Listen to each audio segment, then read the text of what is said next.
Welcome to the Crimson Dossier. Every case has a file. Not every file has answers. The camp counselor who filmed his crimes, the monstrous double life of Anatoly Slivko. A city in the Soviet Union, 1977. A man stands at a podium receiving one of the highest honors a Soviet educator could earn, the title of Honored Teacher of the Russian Soviet Republic. The crowd applauds, his colleagues shake his hand, his students look up at him with admiration. He has built a thriving youth hiking club from nothing. He has carried war veterans up mountain paths so they could show children where battles were fought. He is a Communist Party member, a master of sport, a family man with 2 sons. He is, by every visible measure, the model Soviet citizen. And somewhere in a locked room of his youth club, there are film reels that would end the world as his city knew it. His name was Anatoly Slivko, and the children called him Tolik. Anatoly Slivko was born on December 28, 1938, in Izberbash, a small city in the Dagestan region of the Soviet Union. His childhood was not a happy one. His parents fought constantly, and his mother's marriage was so miserable that while pregnant with Anatoly, she attempted to induce a miscarriage. He survived, but entered the world early, frail, and unwanted. He grew up withdrawn, isolated. He had almost no friends and preferred to stay home alone, raising rabbits, which he would then slaughter and skin himself. When he was approximately 4 years old, witnesses later claimed he saw something that no child should ever see. A Nazi soldier killing a young boy who had stepped in front of a bullet to protect his dog. Slivko would later say he had no clear memory of the child's death itself, but that one image stayed with him forever. A German soldier, black boots, wiping blood on the body of a dead child. That image never left. After school, he served in the Soviet army in the Far East. When he was discharged, he followed his parents to Nevinomysk, a mid-sized industrial city in the Stavropol region, where he completed a chemistry technology degree, and took a job as an operator at a local fertilizer plant. But Slivko didn't want to work in a factory. He wanted to work with children. In 1961, Slivko was still living in the Far East when he witnessed a horrific accident. A drunk driver on a motorcycle plowed into a crowd of young pioneers, Soviet youth group members, on a public walkway. Several teenagers were injured. One was killed instantly. The boy lay on the ground in his pioneer uniform, red scarf still around his neck. And something inside Anatoly Slivko broke open. The sight of the dead boy triggered a profound and disturbing sexual response in him, one he had never experienced before and did not understand. He told no one. He sought no professional help. Or rather, he tried once, years later, after marrying a woman he felt nothing for, and a nurse in the examination room laughed at him. He never tried again. Instead, he returned to Nevinomysk, began visiting local schools to give talks about the Far East, and quietly positioned himself closer and closer to the children he was becoming obsessed with.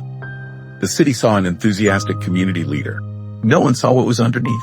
By the mid-1960s, Slivko had established himself as a youth hiking instructor and obtained a party membership card, which in the Soviet system was essentially a seal of trustworthiness.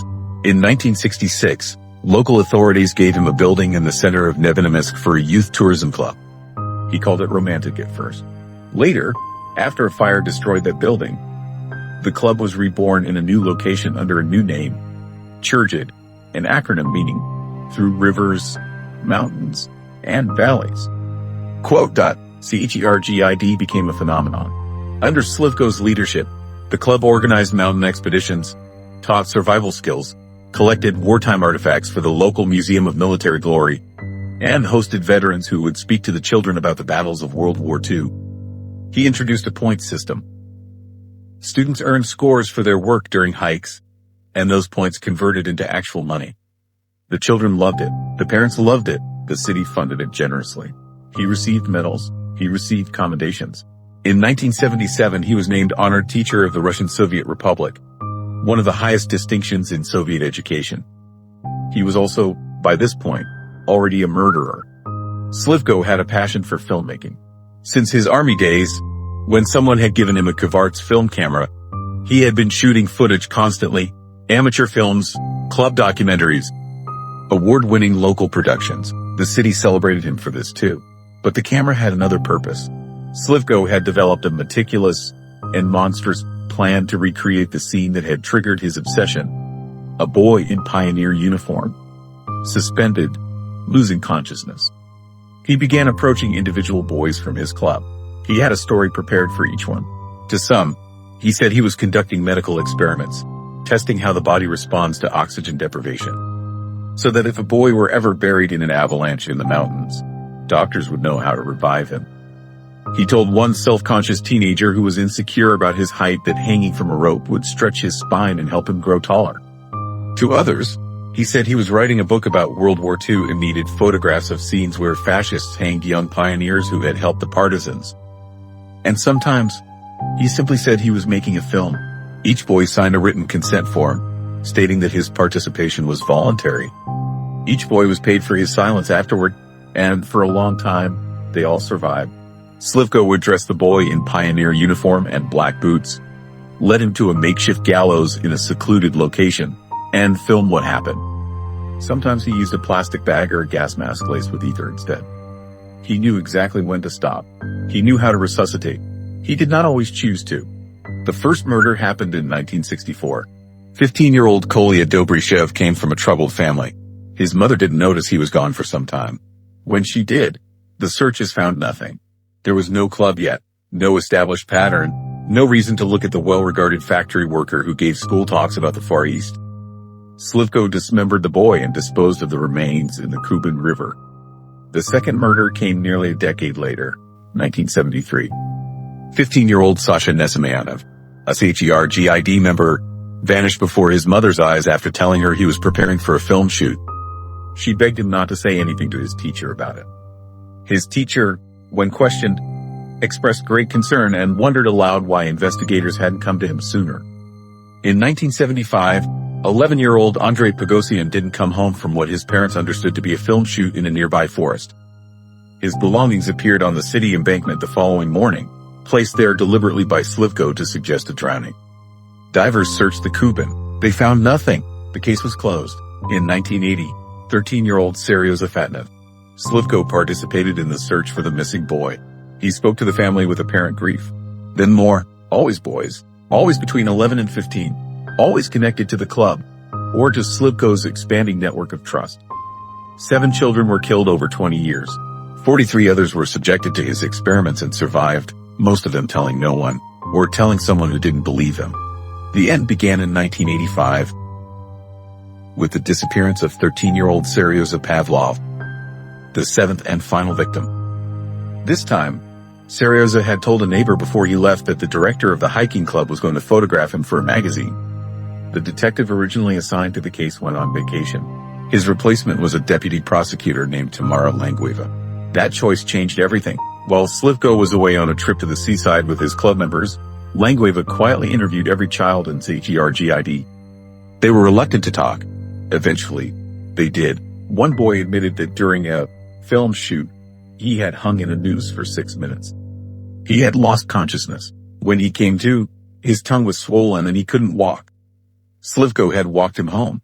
The boy told his parents a caterpillar had bitten him on the tongue. He later told a friend. The friend told her parents. Her parents didn't believe her. Langueva believed. On December 28, 1985, Slivko's 47th birthday, police arrived at KGB and arrested him. He was furious. He reminded them that they were arresting a deputy of the Nevinominsk City Council, a Stakhanovite worker, a master of sport in mountain tourism, a decorated Soviet educator. He told them they would regret this. He stopped protesting when officers opened the door to a room marked Shield Room. Inside, German and Soviet military helmets, weapons, grenades, pioneer scarves, uniforms, badges, and the shoes belonging to some of the dead boys, their toes cut off, sometimes while still on the bodies, and the film reels. The trial of Anatoly Slivko began in June 1986. He had lost significant weight by then. He sat quietly through the prosecution's arguments, understanding exactly what was coming. Psychiatric evaluation found him legally sane, but documented a cluster of severe disorders including pedophilia, sadism, necrophilia, fetishism, and pyromania. Before the court screened his footage as evidence, Slivko asked for the room to be cleared of as many people as possible. He said, "What is about to be shown shames the entire human race. I saw it once, and it cannot be washed away, it cannot be forgotten. It only leaves with death, I am frightened that people will watch this. Quote. The parents of the murdered boys were shown the recordings to help with identification, because the remains, after years in the ground, could not always be recognized. Ambulances waited outside the courthouse for family members who collapsed. In the weeks following his arrest, Slivko made 2 unsuccessful suicide attempts. The party secretary who had championed his honored teacher title took her own life when the truth came out. His wife left with their 2 sons in the middle of the night, escorted by police who feared for her safety. Slivko was sentenced to death. He spent 3 more years alive, interviewed by psychiatrists building profiles of violent offenders, and even brought in to consult on the hunt for another Soviet serial killer whose case was consuming investigators at the time, Andrei Chikatilo. Slivko, it was later noted, failed to predict a single one of Chikatilo's moves. Anatoly Slivko was executed in 1989. KGB closed its doors forever. What made Slivko so dangerous was not simply his depravity. It was his camouflage. He existed in a system that equated official recognition with moral authority. A party card, a teaching certificate, a sports medal. These were not just symbols. They were shields, and Soviet society was structured, in many ways, to defend men like him from scrutiny. 43 children survived his experiments. Quote. Most of them stayed silent for years, because no one would have believed them anyway. It took a detective on a vacation day, a replacement prosecutor, and a room full of reluctant children for the truth to finally surface. The parents never got their sons back. And the city of Nevinomysk had to reckon with the fact that it had given this man a medal, a building, its children, and 20 years of its trust. If you found this episode worth watching, subscribe and share, and let us know in the comments which Soviet case you want us to cover next.